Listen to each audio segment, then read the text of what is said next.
Welcome to a journey through the history of art. We will travel along a timeline from the caves to the 19th century. My name is Dr. Jeanne Willette. Let's begin by making the familiar unfamiliar. Separating art from craft. Under the patronage of Louis XIV, the painter Charles Brun supervised the interior design of Versailles and became the most powerful and important artist in France. He exemplified royal control over the arts in France, even founding Gobelins Tapestry works. On the other hand, Nicolas Poussin, who spent his career in Italy, was perhaps the most influential and copied artist in France because he exemplified what would be called the grand manner, suitable for this era of pomp and power. But there was another factor at play, the equally powerful impact of Peter Paul Rubens. Poussin and Rubens stood for a split along stylistic lines in Baroque painting. Poussin's style was characteristic of line, indicating a discipline and control, and Rubens stood for color, suggesting emotionalism and freedom of expression.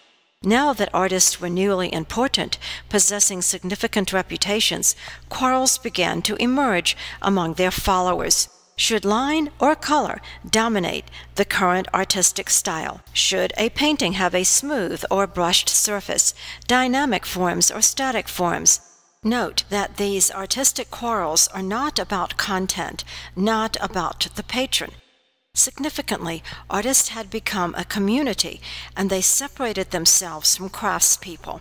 The split between art and craft is perhaps more important to our question than any stylistic or patronage issues. How and when did the cleavage between art and craft, so wedded during the medieval period, occur? The answer can be found in two northern European nations, France and Holland. The mere fact that something significant in art takes place outside of Italy marks a permanent shift away from the south to the north.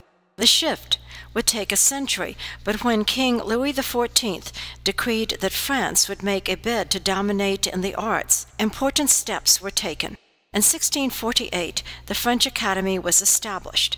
First, the king wanted to break the power of the old medieval guilds, still powerful, still in control of the arts. An absolute monarch had to have absolute control over culture. Second, it was important to replace the quality control of the guilds with the quality control of academies run by the state. Under the French king's benevolent despotism, the arts were reorganized. First, the practices of numerous guilds were consolidated. Painting, sculpture, and architecture became united into the Beaux-Arts, and everything else, furniture-making, lace-making, tapestry-making, became crafts. Although all forms of art were under the auspices of the king, a new and permanent division emerged between art and craft, divided along the lines of the non-functional and the utilitarian, between the artist and the craftsperson. Sadly, the division among the acts of manufacture resulted in division along class lines, with a hierarchy emerging.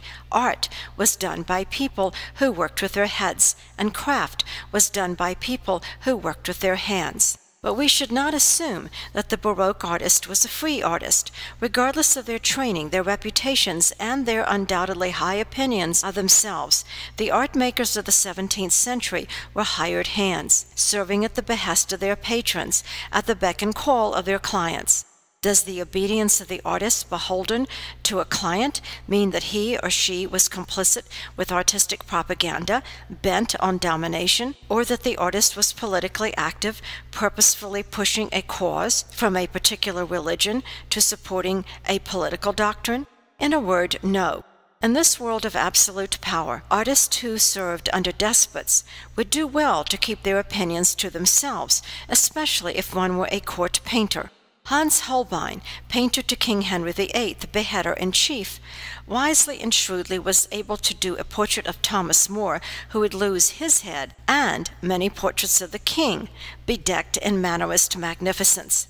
By keeping his counsel and his art, Hans Holbein, a Swiss artist, managed to have a successful career in an English court and keep his head. Despite the continued lack of artistic freedom, the artist, as we know him or her, had come into being with the French Academy. Art, in the modern sense, was born under the rule of Louis XIV. The artist was now expected to be educated in the liberal arts. A craftsperson was trained in a trade. The artist went through a process of schooling, not training only, that combined an intellectual with a technical education. Rather than the artisan being given proscribed content by a client, the artist was now expected to supply the necessary erudition. Now virtuosity was, for the artist, a display not just of technique and skills, but also a demonstration of scholarship. The fine arts were now divided from design.